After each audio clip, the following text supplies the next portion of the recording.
moving on to the anime section of the podcast, man. I've watched a couple new animes, so I gotta talk about them just a little bit. One I actually completed, and then one that just came out. It's kind of like a first impression. So the first one I want to talk about is Made in Abyss. This is actually going to be a review.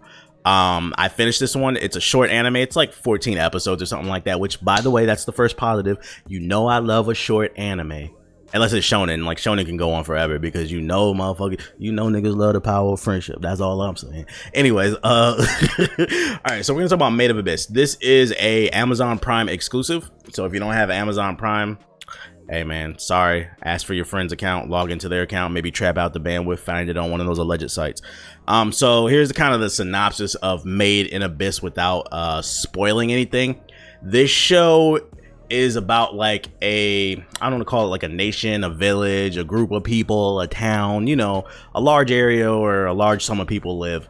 They're basically living, and below them, they're living like in this floating city, and like below them is the abyss. It's like this big crater, and there's like, I think there's like 6 or 7 levels to it. And the deeper you go into the crater, the more dangerous kind of like creatures you'll find in it, the more mystery that you'll find in it. And also you go insane, like you can go down, but if you go up, it'll cause like a nosebleed, it'll make your freaking head explode or whatever like that. And they have like what they call whistleblowers or something like that, where people go deep into the abyss and they explore the nature of it, the creatures, and what they can learn so that they can better their own society and stuff like that. So think of it almost like I don't know, like a hidden forest, and the deeper you go into the forest, the harsher it is on your body. And it can make you go insane. It can make you lose like your humanity and stuff like that. But humans feel the need to explore it so that, evolution or something like that. I don't know. All right, so the story stars a character named Rico, who's like super interested in the abyss because she doesn't know her mother, and her mother is said to be lost in the abyss or whatever. So she wants to go down there and explore.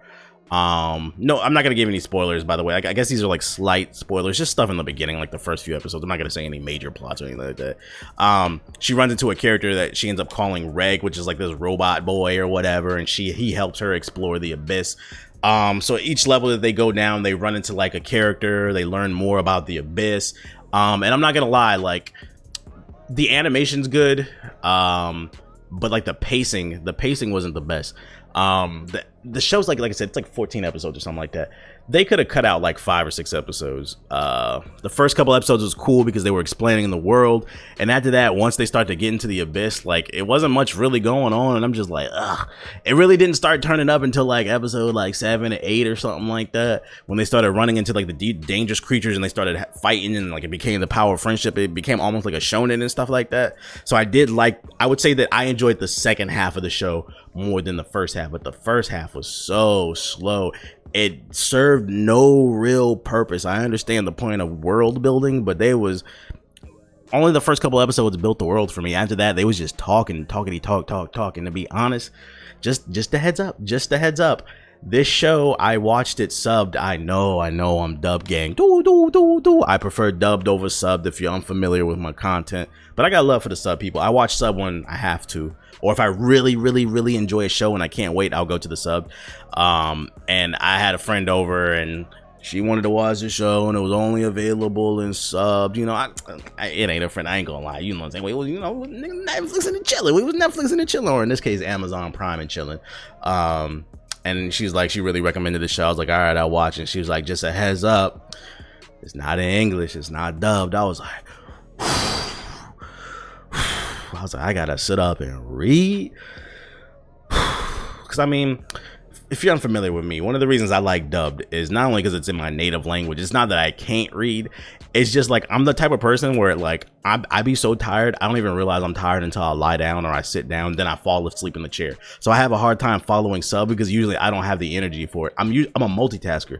I prefer to just half the time I'm not even watching the anime unless it's like a crazy action scene. I just like listening to stuff. I listen to videos on YouTube. I listen to podcasts. I'm big on listening and multitasking, doing multiple things at one time, especially because I have wireless headphones.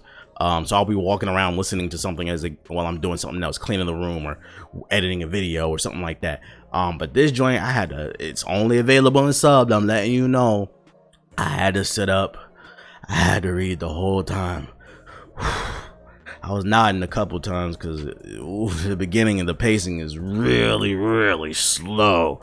But once they start getting deeper into the abyss and you start learning more about the world and her mother and some of the dangerous creatures that they encounter, it really does start to get interesting, and you start to encounter new characters and stuff like that. So I can say wholeheartedly that I enjoyed the show. But I didn't enjoy the show as much as I thought I was, because the person who put me on to this show, she highly recommended it, but it was more of her thing than my thing, because I'm unapologetically a shonen guy. But that being said, I do end up liking different things, and that's why I always keep an open mind. I do end up liking some slice of life. I do end up liking some comedy stuff, some drama stuff. So I kept an open mind. I ended up liking it. If I had to rate the anime, I would say I'd give it a 7.5. And reason being is the pacing. If they would have cut some of that fat out in the beginning, I would have bumped it up to an 8. Like, the second half of the show is really good. And also, even though I watched this subbed, I learned to appreciate it. The voice acting was on point. Like, the inflections in their voice, I guess, the what's the word I'm looking for? The dramatization? No. The emotion in their voice. The voice acting was on point, even though I didn't understand any of it. I was just reading subtitles. And I enjoyed the world, and I enjoyed the premise of the actual show. And that's kind of as much as I can tell you without spoiling anything. Those are just kind of like slight spoilers from like the beginning that doesn't really affect your viewership. So me giving it a 7.5, is this something that you need to absolutely go out and subscribe to Amazon Prime to watch? No. But I will say, if you have Amazon Prime, check it out. You might like it. Especially if you like something different. I'll give it that much. It was different. Also, just a heads up, the show does end on a cliffhanger. So if you hate cliffhangers, now you know. So you can't be surprised. I'm not gonna tell you what happens or nothing like that, because I don't want to spoil it, obviously, but it is what it is.